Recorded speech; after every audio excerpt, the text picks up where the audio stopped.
Baga gara shariika teessoo Atnaafuu fi hiriyoota isaanii nagaan dhuftan. Dhaabbanni kun maashinoota damma qulqulleessuu fi meeshaalee damma baasu biyya keessatti oomishee bifa qulqullina olaanaa qabuu fi gatii madalawaan maamiloota isaaf dhiyeessaa jira. Isinis oomishaalee keenya yoo barbaaddan teessoon keenya magaalaa Finfinnee lakkoofsa bilbilaa Duwwaa 9 33 65 yoo yaanuun jedha. Kabajamtoota maamiloota keenyaa kunoo kan damma oomishu asitti argama. Kan biyya alaatti galu biyya keessatti oomishnaa kun kan qulqulleessituu dammaa yookaan maal jedhama afaan Ingiliffaatiin kaniistiraaktarii. Kaniistiraaktarii kun maalli abbaa fireemii sadiiti asuma biyya keessatti oomishnaa jechuudha. Kana manna argitan dhanga giiriinsaa kun waggaa meeqa hojjetaa jira? Giirii makiinaa waan ta'eef giirii makiinaa irraa hojjetamee as keessatti galee abbaa fireemii sadiiti. Boodii isaa kun hundi isaa qulqulluu alumineemiiti. Hawaasa tokko hin qabne dura kanatti abbaan barbaadu dhufee nurraa bitachuu danda'a jechuudha. Fakkeenyaaf kuni tolchituu gagaati yookaan immoo kan gagaan itti tolchamu kaastingi mooldii jedhama yookaan immoo waaks piriintarii jedhama. Garuu kunis asuma biyya keessatti hojjetama jechuudha. Fakkeenyaaf kan agarsiisa kan biyya alaa garaagarummaan qabu kuni kan biyya alaati jechuudha. Kun immoo maalli biyya alaatii galaa Chaayinaa irraa dhufaa keenya immoo asuma biyya keessatti oomishama jechuudha. Kuni maal jechuudha? Kuni naannoo 32,000ti. Keenya immoo 15,000 jechuudha. Kanaafuu immoo garaagarummaan isaa maalli? Anoo ittuma seekkoo odeessaa dhimma utuun odeessaa jettee akka diiskoon jettee sanadhaan garuu jarri latti biddeen tolchuu gagaanuma baasanii tolchuu garuu gadi isaanii maali waan biyya alaatti dhufee haayi kostiisaa jedha. Fakkeenyaaf kun Maqarraan kun kan biyya alaati inni kun yookaan immoo qulqulleessituun dammaa kun jechuudha. Amma kun giiriin isaa ilkaan ishii waggaa tokkoon hojjetti garteetu daameejii taateetu gara biyyeetti geeddaramtee jechuudha. Keenya garuu waggaa meeqa hojjetaa jechuudha. Achirraa deebisee immoo kun maalidhaa? Kun immoo cuunfituu dammaati. Maal jedhama? Gaagura aadaa keessaa kan cuunfee baasudha jechuudha. Kuni gaagura ammayyaa keessaa kun immoo gaagura aadaa keessaa jechuudha.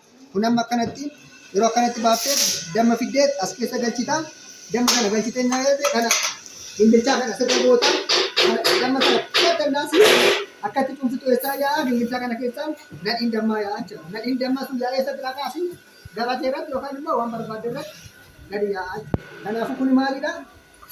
Kan biyya alaa umurii qabdu daftee cabdi. Kuni garuu sirrii amansiisaa waan ta'eef hin fooyyamne jechuudha. Akkuma argitan kun maalidhaa?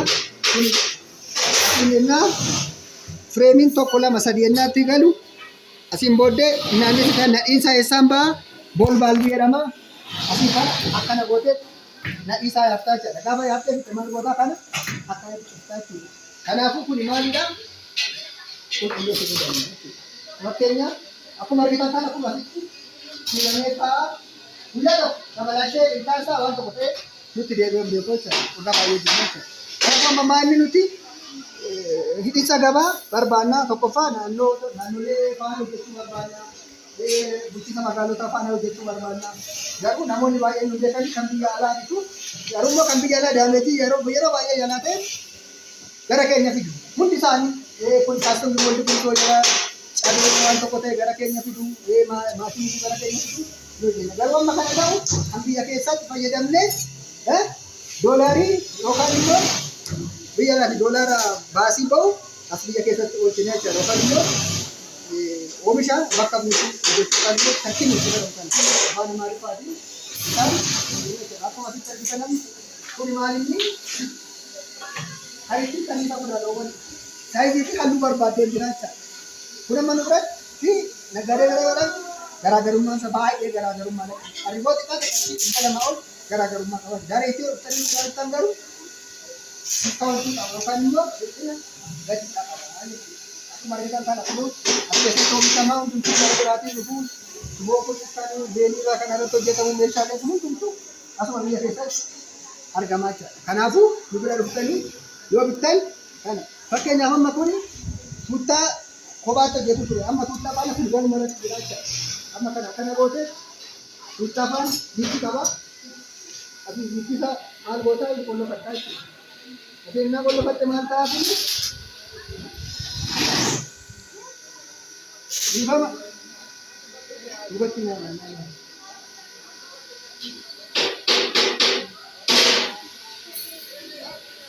Kun egaa maanni asumatti akkanatti akka barbaaddetti kan inni ibsitu dugda faana wal qabatee beelii faana wal qabatee taa'aa jira. Garuu kun immoo gatii baay'ee guddaa gurguramaa jira. Kan immoo qoqqinsaa baay'ee kan biyya alaatti galoocha. Maaliif nuti maaluma biyya keessatti hojjennee kanas yoo barbaadne baay'eedhaan ishii kanaan uffachuu dandeessu yoo barbaadan immoo dugda faana walitti nu hodhaessanii akka barbaadan kana bitachuu dandeessu jechuudha. Fakkeenyaaf maroo dura kun akkuma argitan kun dhibba sadii kan ta'u dhibba kun waan akkasiiti.